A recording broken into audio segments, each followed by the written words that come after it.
Australia construye uno de sus mayores proyectos de infraestructura, un ferrocarril de carga. Casi 1.600 kilómetros, unas 990 millas desde Melbourne hasta Brisbane. Atraviesa tierras de cultivo, montañas y llanuras inundables, creando un corredor interior directo que evita la congestionada costa este. Este proyecto no se trata de trenes de pasajeros nuevos y relucientes, ni de viajes de lujo. Se trata de mover mercancías y hacerlo a una escala que nunca antes habíamos visto. Los trenes para el ferrocarril interior medirán casi 2 kilómetros. Llevarán 2 contenedores de altura y transportarán lo equivalente a más de 100 camiones B-doble. Eso suena impresionante, pero la gran pregunta es, ¿por qué gastar decenas de miles de millones de dólares en esto? ¿Y realmente funcionará? El transporte de carga rara vez es noticia, pero impacta todo. Desde tu café hasta el teléfono y la ropa que usas. Nada de eso llega solo al estante. Todo debe transportarse desde granjas, fábricas y puertos por el país. Eso es aproximadamente del tamaño de los Estados Unidos continentales, pero con solo una fracción de la población. Pero para ver por qué esto importa, necesitamos observar más de cerca el desafío del transporte de carga en Australia y por qué el sistema actual está teniendo dificultades para mantenerse al día. El transporte de carga en Australia es enorme y sigue creciendo. En la costa este, donde vive la mayoría, se prevé que la carga anual se duplique para 2030, alcanzando unos 8.000 millones de toneladas. Eso incluye todo, desde granos y carbón hasta productos de supermercado y materiales de construcción. Hoy casi 3/4 partes de esa carga se mueve por carretera en largos convoyes de tráileres por autopistas como la Hume, Pacific y Newell. Si has manejado por esas carreteras, sabes cómo se ven. Filas de vehículos pesados, kilómetro tras kilómetro, día y noche. Eso tiene grandes problemas. El principal es la seguridad. Los camiones pesados representan solo un pequeño porcentaje de los vehículos en la carretera, pero están involucrados en un porcentaje mucho mayor de accidentes graves. Cuantos más camiones pongamos en las autopistas, mayor es el riesgo. Segundo, la congestión. Esos camiones usan autopistas rurales y también entran a las ciudades para entregar. Eso incrementa el tráfico, retrasa a los demás y genera pérdidas de tiempo y dinero a las empresas. Además, las carreteras de mantenimiento no fueron diseñadas para uso continuo. Un camión B-doble cargado daña la carretera igual que cientos de autos. Más camiones significan mayores costos de mantenimiento para los gobiernos, lo que en última instancia significa mayores costos para los contribuyentes. Entonces, ¿por qué no trasladar más carga al ferrocarril? Aquí entra la segunda parte del problema. La red ferroviaria entre Melbourne y Brisbane es antigua, lenta y no compite con el transporte de carga por carretera. Los trenes tienen que recorrer una larga ruta costera y pasar por Sydney, donde se enfrentan a 2 grandes problemas: la congestión y los toques de queda. Los trenes de pasajeros tienen prioridad en la ciudad, por lo que la carga suele esperar. Hay toques de queda que impiden que los trenes de carga circulen en horas pico. Súmale las vías sinuosas y la infraestructura obsoleta, y tienes un tren de carga que puede tardar más de 32 horas en recorrer el trayecto. No es mucho más rápido y a veces es más lento que un camión de larga distancia. Si una empresa transporta productos frescos o sensibles al tiempo, la velocidad y confiabilidad son clave. Si el tren falla en ambas, usarán camiones. Por eso la participación del tren en la carga de la costa este ha disminuido por años. Si sumas esto, el volumen de carga se duplica, las carreteras están saturadas y el tren es demasiado lento para competir. Es un problema sin solución nueva. La próxima década podría significar más camiones, más accidentes, más congestión en las carreteras y costos mucho más altos para mantener las vías en buen estado. El tren intermodal cubre esa brecha. No es solo nueva infraestructura. Diseñado como corredor exclusivo de carga, atenderá la demanda futura y reducirá la presión sobre vías y ferrocarriles actuales. Sin embargo, la idea de un ferrocarril de carga directo por el interior entre Melbourne y Brisbane no es nueva. De hecho, ha estado sobre la mesa por más de un siglo. En 1915, líderes australianos sugirieron rutas interiores por pueblos como Parkes y Moray para evitar la lenta línea costera, pero con la Primera Guerra Mundial en curso, el plan fue archivado. La idea nunca desapareció por completo. En la década de 1940, durante la Segunda Guerra Mundial, los planificadores militares volvieron a proponer la ruta por el interior como una forma de mover tropas y suministros de manera más eficiente, pero no se concretó nada. En las décadas siguientes, el proyecto figuraba en informes y luego desaparecía, usualmente por costos o prioridades políticas cambiantes. Para la década de 1990, la demanda de carga estaba aumentando rápidamente y los grupos de la industria empezaron a presionar con más fuerza. En 1996, el gobierno de Keating encargó un estudio sobre un corredor interior. El trabajo se retomó después con el primer ministro John Howard, pero tampoco se concretó. El impulso creció en los 2000s. En 2006, el viceprimer ministro Mark Vaile del Partido Nacional afirmó que el tren interior era clave para el desarrollo nacional y advirtió que las autopistas no soportarían el aumento de carga. Eso hizo que el proyecto volviera al centro de atención nacional. En 2010, el gobierno de Gillard ordenó a la Corporación Australiana de Vías Férreas, un estudio de viabilidad completo. El estudio se completó en 2015 bajo el mandato de Tony Abbott como primer ministro y confirmó lo que se sospechaba desde hace tiempo. Una línea directa interna reduciría tiempos y costos, por lo que valía la pena continuar el proyecto. El gran avance fue en 2017, cuando el primer ministro Malcolm Turnbull y el viceprimer ministro Barnaby Joyce anunciaron un compromiso formal de unos 84,000 millones en fondos públicos. Barnaby Joyce fue uno de los mayores defensores y promovía el tren interior como un proyecto transformador para los pueblos regionales en la ruta. Entonces, ¿qué es exactamente el tren interior en esencia?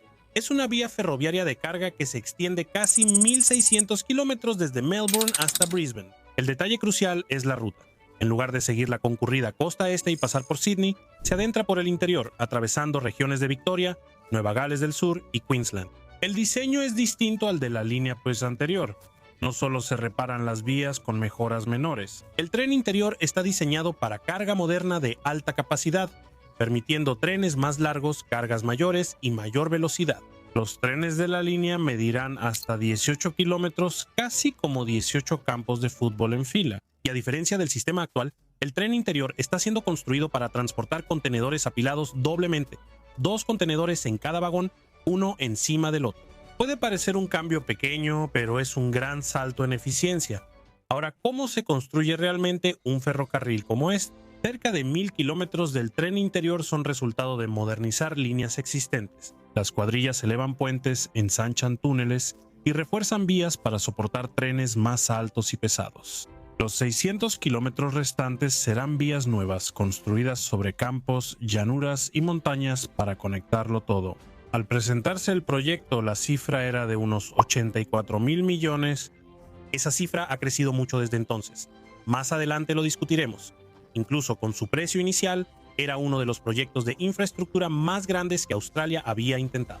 La construcción inició en 2018 y la primera sección, entre Parkes y Narromine en Nueva Gales del Sur, se terminó en 2020. Ese tramo ya está siendo utilizado por trenes de carga, dando una idea de cómo será la red terminada. Sin embargo, el proyecto completo aún está a años de finalizarse. La idea principal de Inland Rail es simple: evitar Sydney, rectificar la ruta y construir infraestructura moderna. Los trenes ahora competirán directamente con el transporte de carga por carretera, buscando mover mercancía de Melbourne a Brisbane en menos de 24 horas. Pero Inland Rail no se trata solo de conectar Melbourne y Brisbane. En el camino pasa por decenas de pueblos regionales que suelen ser ignorados por grandes proyectos de infraestructura. Para varias de esas comunidades, este ferrocarril es más que acero y durmientes. Representa una nueva fuente de vida económica. Por ejemplo, Parkes, en el centro de Nueva Gales del Sur. Ya está en el cruce de las líneas de carga este-oeste y norte-sur de Australia, y ahora pasará el ferrocarril interior. Parkes se está transformando en un importante centro logístico. Los almacenes están expandiéndose, se están construyendo nuevas terminales de carga, y el pueblo se está posicionando como el corazón palpitante de la red de carga interior. No solo Parkes, también Moree y Toowoomba se preparan como centros de carga, lo que implica más que trenes transitando. Significa empleos y distribución, almacenes e industrias de apoyo. Los negocios locales que suministran de todo, desde combustible hasta servicios de catering, ya están viendo los beneficios durante la construcción. Hablando de la construcción, el proyecto en sí está generando una ola de empleo.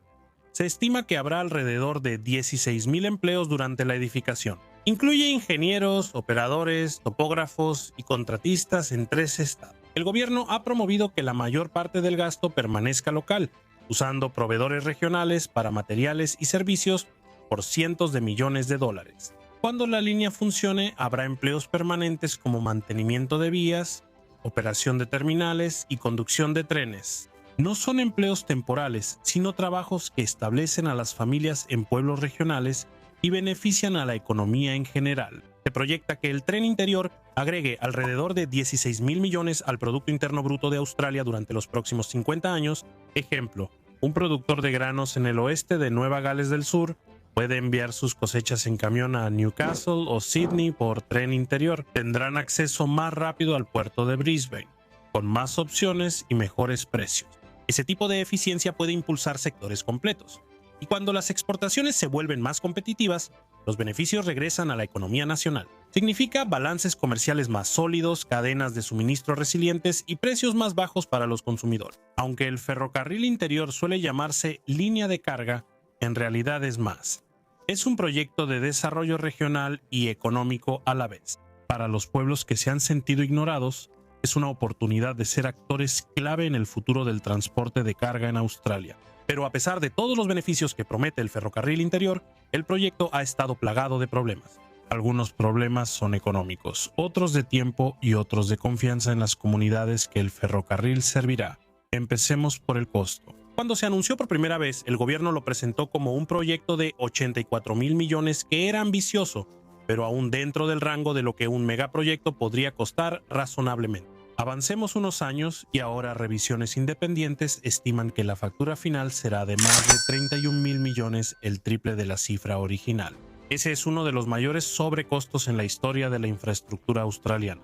Críticos afirman que las estimaciones eran poco realistas y otros culpan la mala planificación y falta de supervisión. Sea cual sea la razón, los contribuyentes están pagando una factura mucho más grande de lo que se les dijo al principio. Luego está el cronograma. Antes se esperaba que estuviera terminado para mediados de la década de 2020. Esa fecha límite desapareció hace mucho tiempo. La construcción comenzó en 2018 y aunque una sección está abierta, el resto se ha retrasado. Los planes recientes indican que la mitad sur, de Melbourne a Parkes, estaría lista en 2027, pero el enlace completo hasta Brisbane no funcionaría antes de 2030 o 2031. Para un proyecto considerado urgente y esencial, una década de retrasos ha generado dudas sobre si los beneficios llegarán demasiado tarde. Los problemas más difíciles están relacionados con la ruta. En Queensland, el ferrocarril cruzará la llanura de inundación de Kandamini, famosa por sus fuertes inundaciones. Agricultores y ayuntamientos locales advierten que terraplenes y vías elevadas podrían alterar los flujos de agua, empeorar inundaciones y poner vidas en riesgo. Algunos propietarios de tierras se oponen ferozmente, alegando que la vía dividirá sus propiedades y pondrá en riesgo sus medios de vida. En Nueva Gales del Sur, los consejos de tierras aborígenes están preocupados por la línea que pasa por áreas culturalmente importantes como el bosque Paliga. Acusaron a los encargados del proyecto de no consultar a los propietarios tradicionales ni respetar las protecciones del patrimonio. Para ellos, el problema no es solo la eficiencia del transporte de carga, sino el respeto por la tierra y la comunidad. Las controversias no han detenido el proyecto, pero lo han retrasado y han cambiado su gestión para mantener el control. El gobierno creó una entidad ferroviaria dedicada, Inland Rail Proprietary Limited, para gestionar la entrega, reemplazando la estructura anterior bajo Corporación Australiana de Vías Férreas. La esperanza es que una gobernanza más estricta y una responsabilidad más clara eviten más sobrecostos y retrasos. Y eso nos lleva a la situación actual. Un proyecto parcialmente construido con retrasos y aún en debate. Pero avanzando no obstante, por ahora sigue siendo tanto una promesa como un trabajo en progreso. Promete transporte de carga más rápido, carreteras seguras y economías regionales fuertes, pero aún debe probar que puede cumplir. ¿Tú qué piensas? ¿El tren interior justifica los miles de millones invertidos o Australia debió apostar por otra opción? Cuéntanos en los comentarios. Gracias por vernos y nos vemos pronto en el próximo.